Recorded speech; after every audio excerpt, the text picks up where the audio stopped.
We appeal on the Russian Federation and all other members of the Security Council to remain focused on the main role of this body, which lies in maintaining international peace and security. As we witnessed just this morning, the Council is the strongest when united. We believe more efforts should be made in this regard. Thank you. The representative of Slovenia. I now give the floor to the representative of the United States. Thank you, Madam President. Let me be clear. This procedural vote today was entirely predictable and avoidable. It is unfortunate that the Russian Federation has wasted this Council's time by insisting on moving forward with a meeting, even though it never had the requisite support. There's a saying for this kind of approach. It's my way or the highway. Fortunately, this is not the way the Council works. The United States has nothing to hide regarding its support for NATO's 1999 Operation Allied Force. NATO actions were necessary and legitimate to end ethnic cleansing in Kosovo. The United States voted to abstain today because of Russia's approach.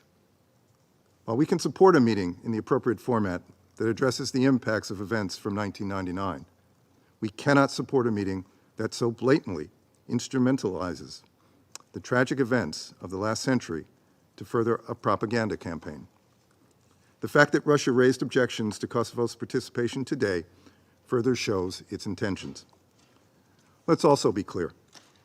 The meeting Russia called for is not about the Council discharging its responsibilities to maintain international peace and security.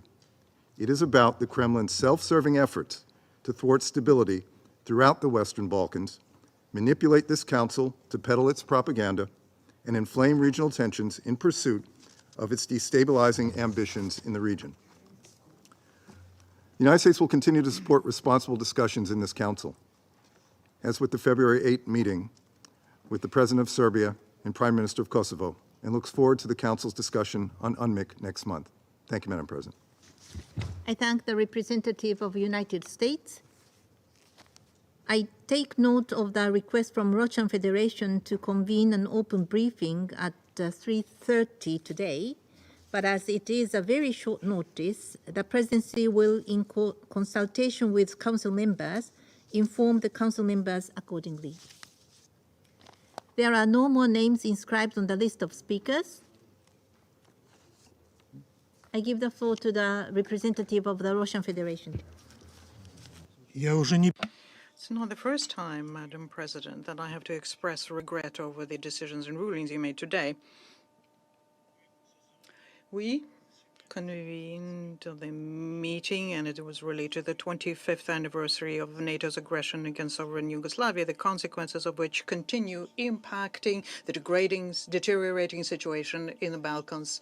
And despite the cynical statements by our Western colleagues, this is not a historical issue. The situation in Kosovo remains on the agenda of the Security Council and is being actively discussed by it. And as we all very well know, recently the situation there is deteriorating catastrophically. And in order to understand how a lasting peace can be established on the land of Serbia, we need to be talking about the real, genuine reasons underpinning the escalation today. On the 24th of March 1999, a coalition of countries of the so-called Defense Alliance, led by the United States, invaded the Federated Republic of Yugoslavia using the pretext of the supposed ethnic cleansings in Kosovo. In actual fact, the police and military were fighting against the terrorist gangs in Kosovo.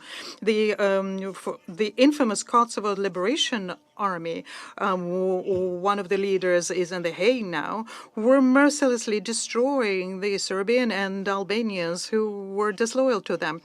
But with the Western propaganda made the leaders of KLA into peace-loving guerrillas and the warriors of the good, whereas those who were trying to protect law and order became criminals. And there were cynical provocations, and the aggression of NATO against a sovereign country lasted 78 days and became unspeakable sufferings and victims and damage to the local population. And this is something that the members of Security Council and NATO is something that they didn't want to hear. The aggression of NATO against Yugoslavia became an egregious violation of international law, of the foundational goals and purposes of the Charter, of the Helsinki Final Act of OSCE, the norms and standards of international humanitarian law. What was also seriously undermined was the authority of the Security Council, which never issued any endorsement to what was being done by the alliance against Yugoslavia. It was just simply presented with a fact.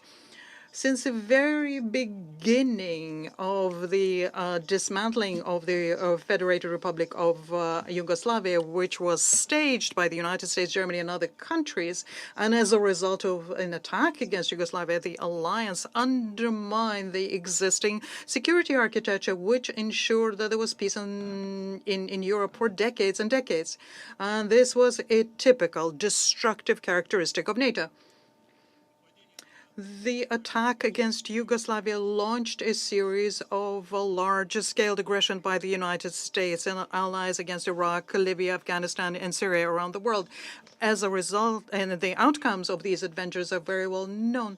And this is also where the anti-constitutional coup in Kiev in 2014 draws its source. Some colleagues in the Security Council are going to tell today that the events which are 25 years old is history, has nothing to do with today. But any reasonable person knows that the destruction, will see the destruction of a sovereign state led to the chaos that is increasing not just in Kosovo, but in the Balkans as a whole.